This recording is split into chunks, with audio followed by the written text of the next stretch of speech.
Kelly, Maggie, Eric, Viv, you're wanted in makeup. All right, game time, long ball time. How you doing, everybody? I'm Chet Coppock. Welcome to the Daily Coppock. Right off the top, this is long overdue. I want to pay tribute to one of my heroes.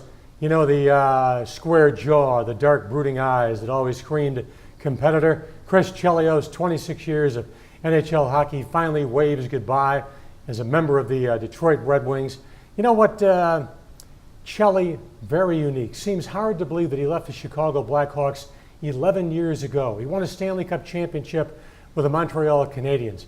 Here is what concerns me about Chris Chelios. Maybe worries me to a certain extent.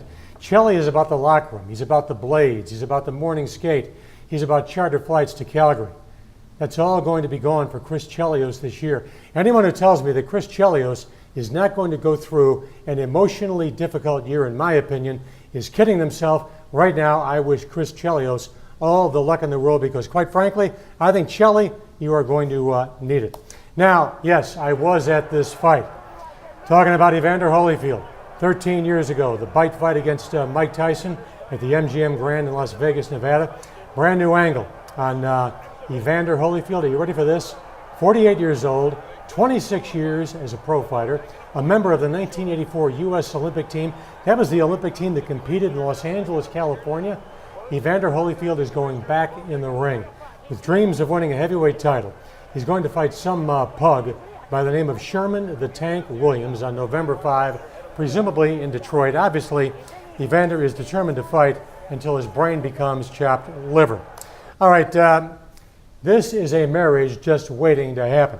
Tiger Woods, up at Whistling Straits for the PGA the past several days, has been walking the course with a gentleman by the name of Sean Foley. Now, if you're really a golf freak, if you live and die with Jim Nantz, if you live and die with Johnny Miller, you know who Sean Foley is. He is a swing coach, a guy who works with a handful of players on the PGA Tour. Now, no deal has been set in stone as of yet, but it's my opinion that eventually Foley and Woods will cut some kind of an arrangement for Foley to become Tiger's full-time swing coach. Hey, maybe right now Tiger doesn't need a swing coach. Maybe Tiger really needs time off from the PGA Tour and a brain coach. All right, you know what? Ouch! Ouch! This goes back 21 years ago. It may be number one on my all-time list of rotten to the core sports films. Terry Hulk Hogan, along with co-producer Vince McMahon, an absolutely impossibly bad B-movie called No Holds Barred. Here is the trailer from that particular film, which, by the way, did absolutely nothing at the box office, despite Hogan's enormous popularity. Just sit back and, you know, keep your seatbelt fastened. This may cause ground and air sickness.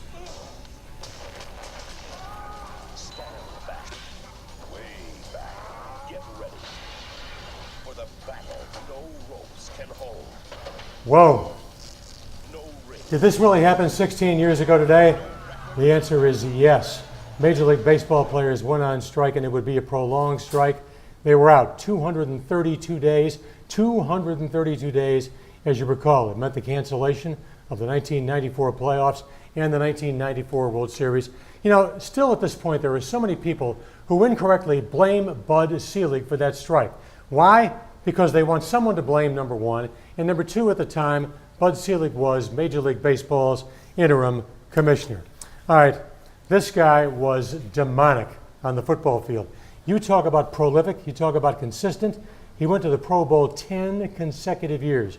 Derek Brooks finally retires as a member of the Tampa Bay Buccaneers.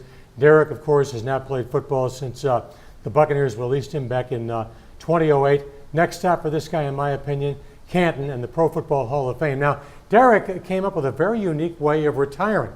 He released his own video on Derek Brooks TV. That's something which I have an idea probably would not have happened back in 1975. All right, reading from my book, Fat Guys Shouldn't Be Dancing at Halftime. Not so much the chapter as I want to bring forth a message today. For all you men who are 55 or over, in my opinion, it's inappropriate to wear a Devin Hester jersey, a Frank Thomas jersey, a Paul Konerko jersey, or an Alfonso Soriano jersey to a sports event. Why? It's an indication of arrested development. I'm going to give the Blackhawks a mulligan for one reason. The Indian head logo is so cool and so far and away the best logo in sports. The Blackhawks get a pass. But if you are 55 or over, no longer are you allowed to wear a jersey to a sports event because it indicates that maybe, just maybe, your mind is still in the vicinity of the 13-year-old range. All right, hey, you know what? Great song, great video. Back in 1982, 28 long years ago, I can't believe this. It was shot in one night at the legendary St. Regis Hotel in New York City. Who doesn't dig Joe Jackson and Steppin' Out? You know who I've always felt sorry for in this movie? The maid. If you look at her expression, it looks like the poor babe works for some old broad who's got the personality of Leona Helmsley. Anyway, don't forget tomorrow. Tomorrow is Question and Answer Day with Coppock. Send me your questions on Facebook. We'll respond to anything you want us to talk about. Sports, pop culture, politics, you name it, we'll do it. Let us know on Facebook what you like, what you don't like about the show. And we will catch you in roughly 24 hours. I'm Coppock for my man Eric. This has been the Daily Coppock. Take good care of yourself. So long, everybody.